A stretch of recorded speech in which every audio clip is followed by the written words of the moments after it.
Dr. Morris, for many of you who don't know this, he drove across country at the height of the pandemic in an RV to join the Arizona State University, and that was in July of 2020, as a professor of chemistry and environmental sciences and director of the School of Math and Natural Sciences in the new College of Interdisciplinary Arts and Sciences. And Dr. Morris, I don't see your camera on. Is he here? Camera is on. I'm here. Ah, got you. Got me. He also holds joint positions in several other centers on campus focused on sustainability and gender equity in science and technology. He is a mover and shaker of the highest order at ASU, launching multiple initiatives to diversify the faculty and an initiative to accelerate meaningful change in the racial climate and culture at ASU, all while contributing to a national agenda for social justice, which is no surprise given his powerful No Time for Silence initiative that I'm sure he'll tell us more about on the panel.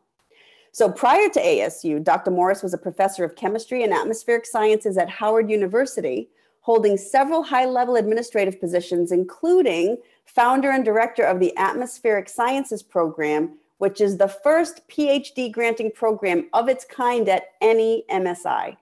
Under Dr. Morris's guidance, the program became a national leader in the production of African-American and Latina PhDs in their field. Dr. Morris was also founding director of the NOAA Cooperative Science Center in Atmospheric Sciences at Howard, which he led for 18 years. And that's how I was fortunate enough to meet him. And he did all of this while being an active and successful seagoing scientist. Beyond his academic leadership, Dr. Morris is also an AMS fellow and serves on the NSF Committee on Equal Opportunities in Science and Engineering, the AGU D&I Committee, and the UCAR Board of Trustees. He's received countless awards throughout his long, distinguished career, and his most recent recognitions include being listed as one of the 1,000 most inspiring Black scientists of 2020 and the 2020 AGU Presidential Citation for Science and Society. It goes without saying that Dr. Morris is passionate about expanding opportunities for minoritized groups in STEM, and we are so thankful for all of his leadership in this realm. Dr. Morris?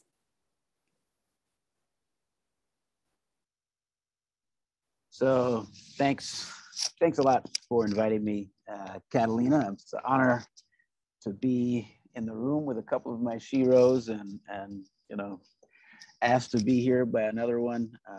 And so I appreciate the opportunity to share what I've learned over the course, Catalina called me old, of the course of a lengthy career.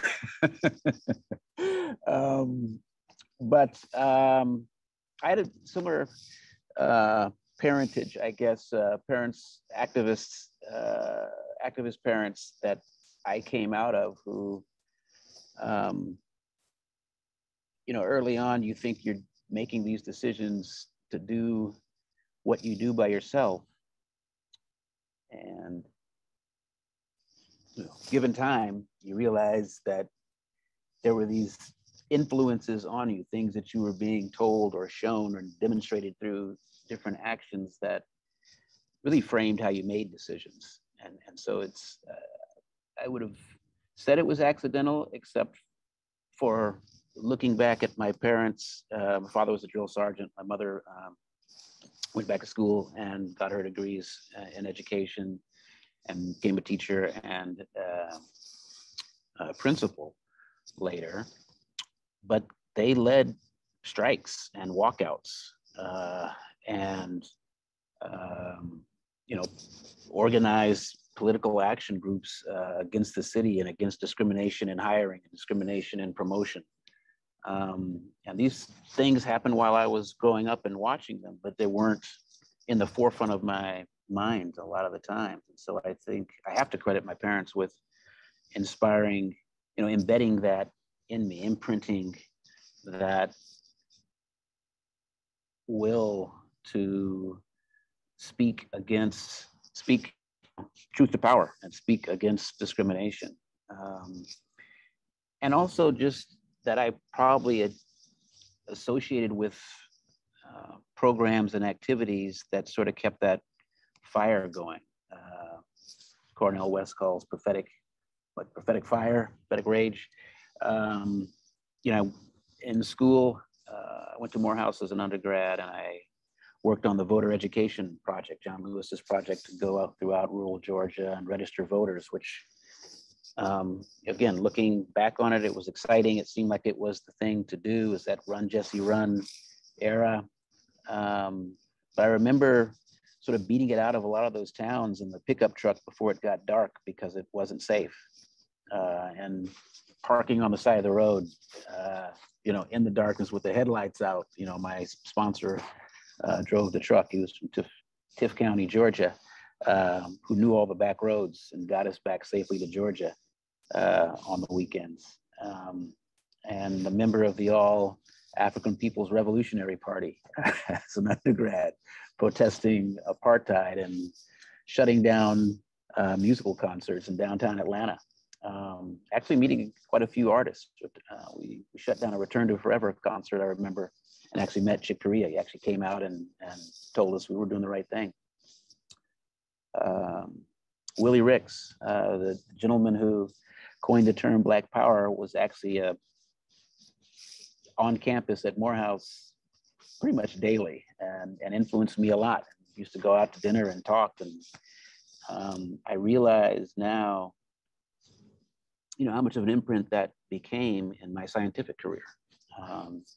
I definitely love science. I love chasing dust storms across the Atlantic Ocean on research vessels and trekking in the Sudan and trying to figure out what's happening at the microphysical level of airborne dust particles. But, I also felt that in concert with that, it was my responsibility to mentor other scientists. When I graduated with my PhD in atmospheric sciences, I too was the first at Georgia Tech.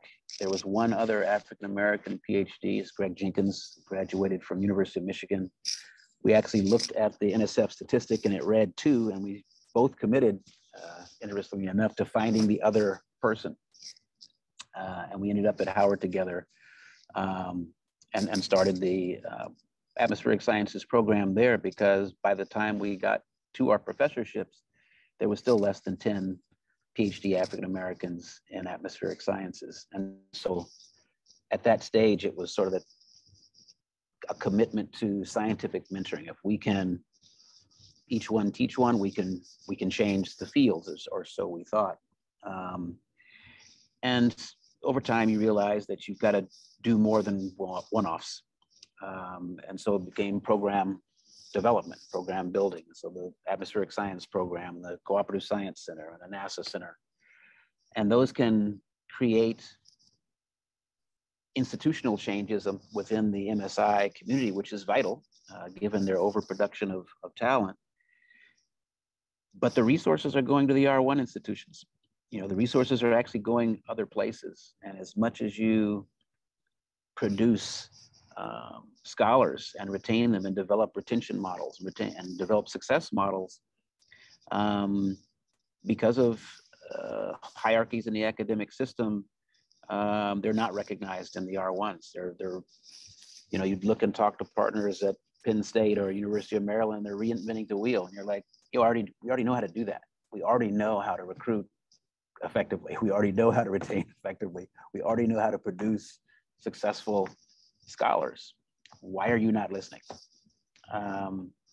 And that spun off some other efforts, I think, in saying that the problem is larger than just what you do as an individual. There have to be coalitions. There has to be national scale change. And this is what sort of led to some of the other efforts. I think within No Time for Silence, certainly institutional change to an R1, but not just any R1. I think Charrette was mentioning some of the outcomes of the first day.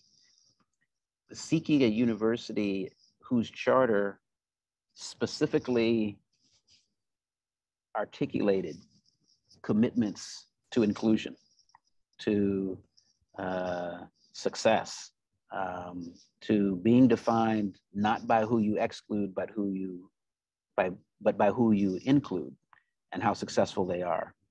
And I think that's a charter at ASU. It's not fully realized. There's no doubt that there are challenges within that institution, but having a charter that you can always point to give cover for being disruptive in the academic setting was really vital. And so, as I look at that trajectory, from individual to programmatic to institutional to national scale, I see my role has evolved quite a bit. And I think in my generation, it's incumbent upon us, I think as Rodney said, to give cover, yes, but also to make sure that there's active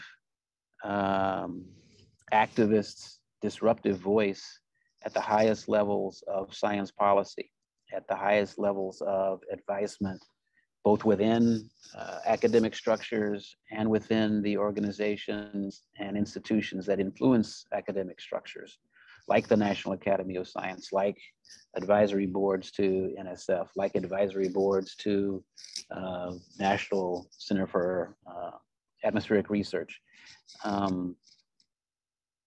Quite often we're countered when we want to make change that it's a big ship and it turns slowly, and be patient. And I often say, well, dry dock the ship and let's get on a plane. Perhaps we have to challenge the structure of the vehicles that we're working with. And, there's no reason for academic institutions were never optimized, and it was determined that departments were the best thing. That is a vestige of a structure that came from an era that said universities are for the privileged only, and a very reductionist view of the world. And we know that our problems are holistic. Science is a human endeavor, which makes it social fundamentally, and all social endeavors are political fundamentally.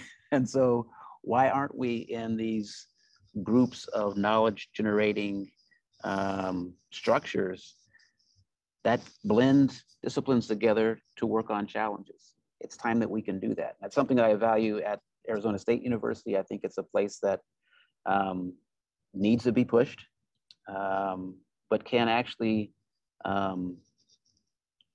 push forward models of education and inclusion that can be translated across nationally, which is what we need. We need a national movement. And so I value the individual efforts, and we have to look at individual bias and things of that nature. And I think we've got a groundswell of efforts and models to do that. We've at the same time got to challenge the national structures, the structural impediments, and and hopefully have leadership that's courageous enough to truly be disruptive and put in new architectures. So I think we had 5 minutes. I probably talked for 15. I don't know. I don't look at a clock anymore. But I will yield to my president, Catalina Martinez. We are just so thrilled with your brilliance that you're sharing with us, Vernon. We're so thankful to have all of you here.